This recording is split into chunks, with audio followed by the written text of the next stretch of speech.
मराठी उखाणे सुंदर सोपे उखाणे. हिरवीगार झाडी नदीच्या काठी, हिरवीगार झाडी नदीच्या काठी, रावांचे नाव घेते खास तुमच्यासाठी. पाच बोटातून होते कलेची निर्मिती, पाच बोटातून होते कलेची निर्मिती, रावावर जडली माझी प्रीती.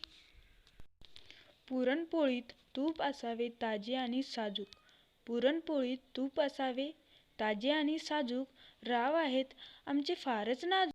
रिमझिम जलधारा बरसतात धरतीच्या कलसात, रिमझिम जलधारा बरसतात धरतीच्या कलसात, रावांचे नाव घेते असू द्या लक्षात. निळे पाणी निळे डोंगर हिरवी हिरवी रान, निळे पाणी निळे डोंगर हिरवी हिरवी रान, रावांचे नाव घेऊन राखते सर्वांचा मान. आतून मऊ पण बाहेरून कठोर साल, आतून मऊ पण बाहेरून कठोर साल, राव दिसले खडूस तरी मन मात्र विशाल. खमंग चिवड्यात घातला खोबऱ्याचा काप, खमंग चिवड्यात घातला खोबऱ्याचा काप, रावांचे नाव घेऊन ओलांडते मी माप. Please like share subscribe.